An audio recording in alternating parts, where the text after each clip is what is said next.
Okay, everybody, let's welcome Bryson DeChambeau, the captain of Crushers GC, Brook Koepka, the captain of Smash GC, and Joaquín Niemann, the captain of Torquay GC. Welcome, guys.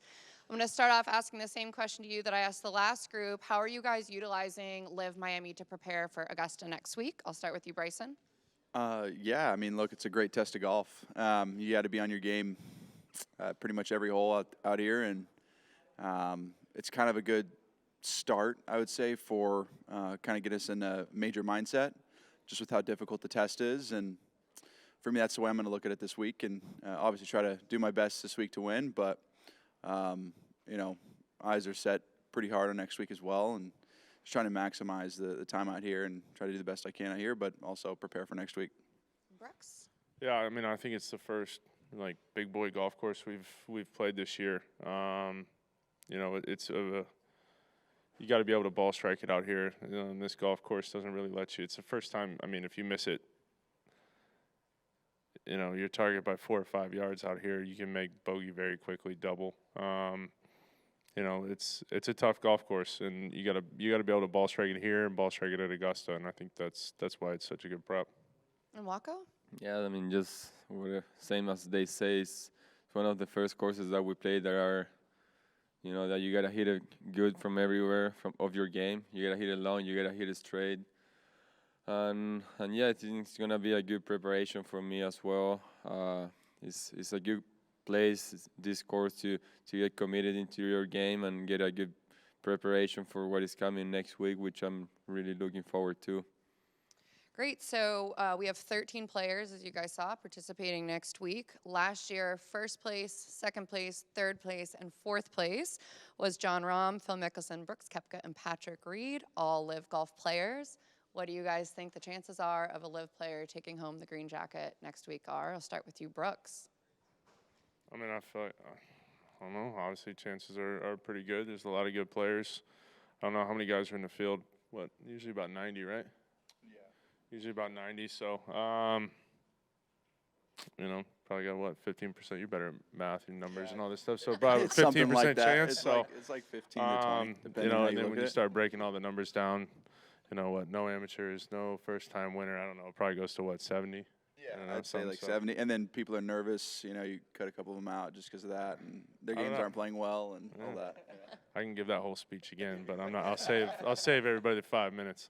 But yeah, no, I like the chances. A lot of guys playing well. Obviously, Waco's played really good this year. I've watched Bryson from last year in I believe, where was it, Singapore, Thailand. We played together, and I started to watch what's come for the last, I don't know, 8 months.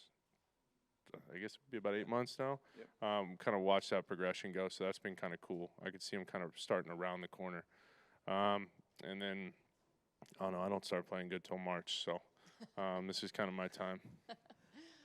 Waco, you are on a hot streak heading into Augusta. How confident are you feeling next week? Yeah, I mean, it's been a good start of the year. Obviously, it's different type of golf courses we're going into the majors. Augusta is, I think it's a golf course that I've been enjoying the last couple of years. I haven't had a really good result yet, but yeah, I mean, I'm looking forward for it. If I keep playing the way I'm playing, I know I'm gonna have a good chance to win. So we'll be excited to get there, play good golf, and obviously, yeah, I mean, see all these guys also, they won a few already. It's nice to be around them and getting to play against them and learn also is pretty good for me. Awesome. Well, I'll turn it over here. How do you all like the team format? How's that working out with the team format? It seems from the younger generation, they love it. That's Bryson. Yeah, I mean, our team's obviously done pretty well this year and last year. From a team aspect, I just think it's awesome how we can get together, come together, and when people are struggling, when teammates are struggling, you can lift them up, pick them up. That was a big thing last year. I was struggling pretty badly, and Ed, Paul, Charles, and Bond just kind of get right next to me and be like, dude, we're going to figure this out. Like, let's go. And they even came out and helped me on the driving range and trying to figure out my golf swing and whatnot. So it's really cool to have that sort of aspect. It feels very similar to college golf. And that's what I personally like the most about it, just being around a group of guys that you like and enjoy and you can have a good time with on and off the golf course. Man, there's too many times that I've been out here already where I'm like, I can't see this any other way. This is just the coolest thing that I've ever experienced in professional golf, just for this long duration that we've been a part of it. Look, the Ryder Cup's obviously stands alone in its own right. Majors stand alone in its own right. But I'd say the golf out here is a lot of fun and just a different, fresh, new perspective on the professional game of golf, and that's why I love it. Brooks, how much did your performance at Augusta last year validate in your mind that you were back and allowed you to do what you did at the PGA? And also, for you and Bryson, Rory yesterday said he didn't think golf could be sustainable in its current form. How much do you think that the sides need to come together? As far as what Roy said, I mean, I don't know. It's tough to tell the future. I mean, I have no control over anything, so I'm just kind of keep going wherever they tell me to go. You know, same with the PGA Tour guys. I just don't think anybody knows the future. Nobody knows on this side. Nobody knows on that side, and it's up to people that are more important than me and more important than those, you know, a bunch of the players to decide. So we'll just we'll let them figure it out and go from there. And then what was the first part?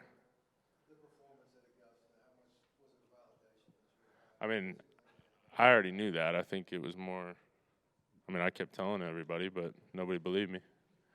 So I think it was more validation for everybody else. Brooks, have you been back to Augusta since last year? And do you feel like between 2019 and last year that it's kind of only a matter of time for you to tick that one off?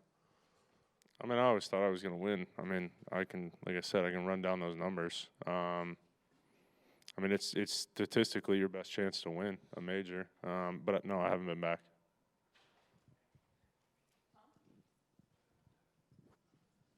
Just to follow up on the question for Bryson and Joaquín, just how important do you think, whether you know what's going on or not between the sides talking, how important is it for golf that something is resolved, and is that end game is the best result for you guys to come together, or do you think, you know, LIV will be just as well standing on its own?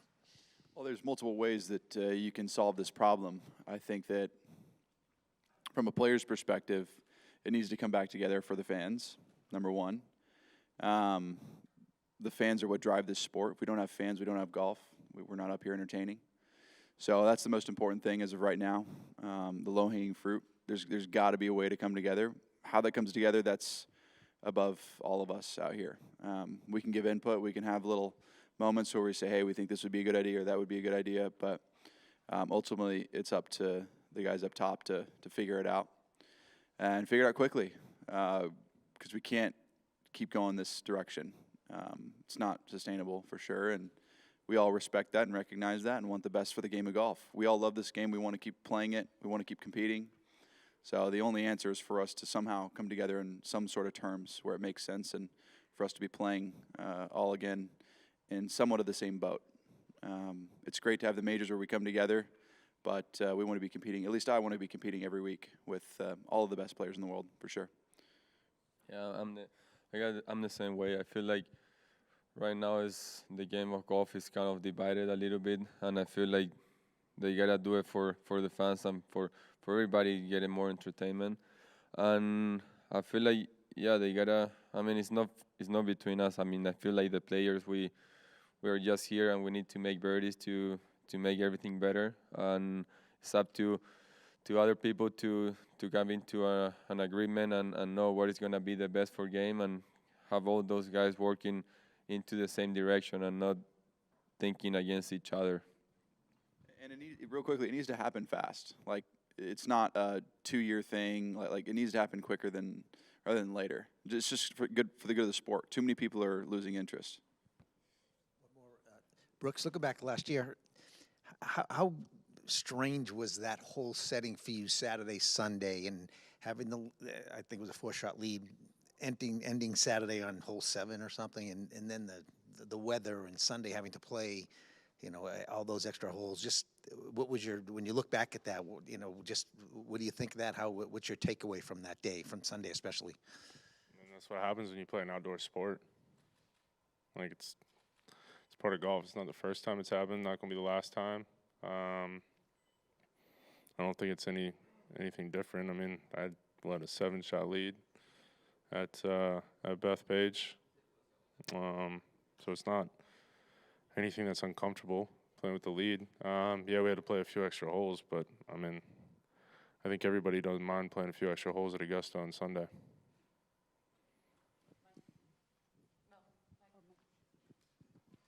This really be for all three of you. Are there specific shots or holes out here that will be reminiscent of what you'll face next week?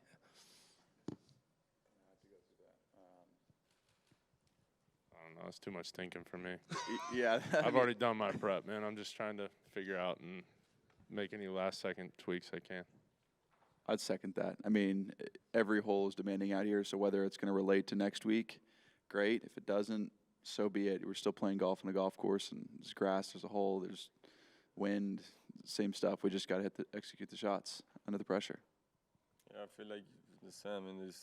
You gotta hit the shot, and here this course is asking you to be 100% committed into every shot and hit that shot. So I think looking at it that way, I feel like it's a good preparation into next week. And one last question. Obviously, we've got this regular season where it's three strokes round event as opposed to last year where it's match play and then a stroke play on the final day. How does that change the dynamic of this week versus the first two?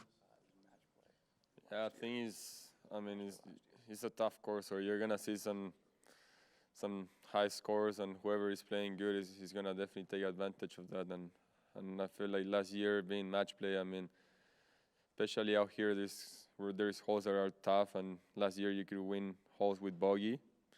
Here is gonna count every shot, and you gotta be in play, and I think you gotta be probably a little bit more smarter in the golf course.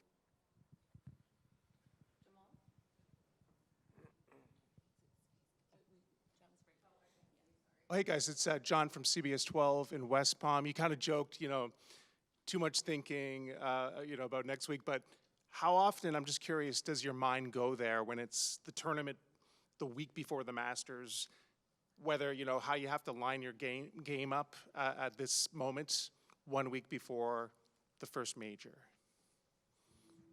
I mean, you want to make sure that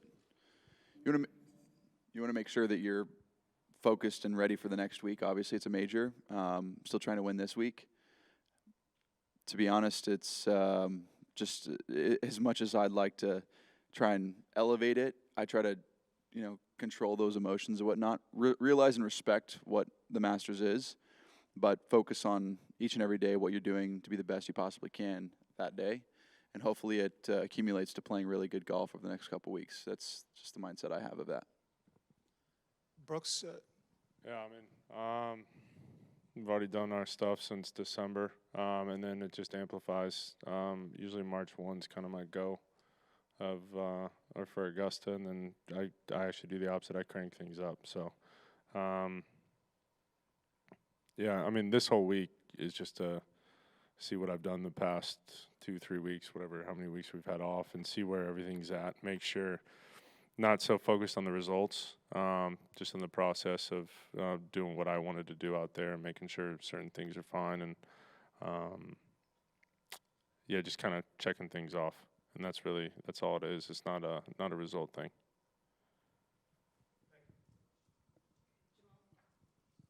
Hey guys, Pro Golf Critic.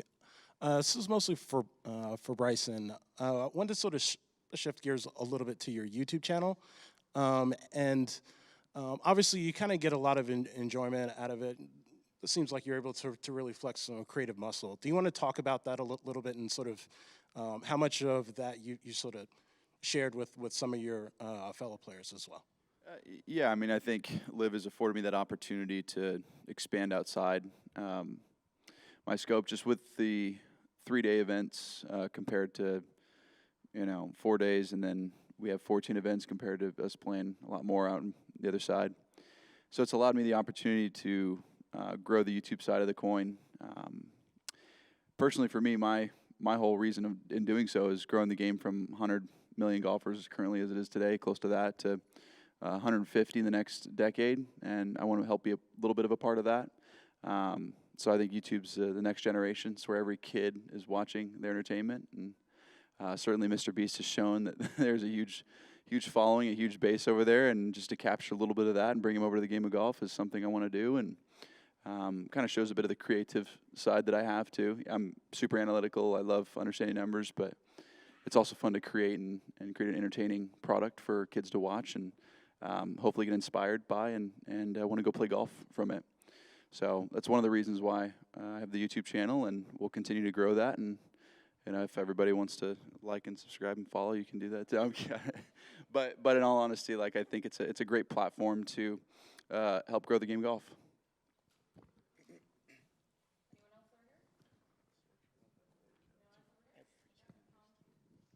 Joaquín, what did it mean to you to get that invitation, and what does that say about somebody who went out to earn that invitation from the Masters and went around the world playing? It was your goal, and you achieved that. Yeah, obviously it was kind of frustrating at the start to not being into the majors. I mean, obviously because of the world ranking. I mean, I'm not a past champion before I joined LIV, so it was. I mean, and the only way to get into the major was world ranking, and yeah, I mean, we didn't have any of that here, so I had to give myself a chance at the end of the year to be inside the top 50, and that's why I went to Australia, and kind of having that challenge of that feeling, that extra pressure of being, needed to do something, and I feel like that feeling that pressure, I like it, and I'm playing golf with that. It kind of motivates me a lot to get better and play better. So also, I mean, I didn't play my best game during the season last year, and I ended up playing good golf. So I wanted to go there and kind of see more results. See the way I was playing. I knew I was gonna give myself a chance, and that's why I went there and play in Australia. So it was pretty cool to see the master give me an invite, because I mean I was trying hard, but then at the end of the day I know I should be inside the majors, and I mean I feel like it was kind of their responsibility to do that. Awesome. Great luck this week and next week, guys. Thank you.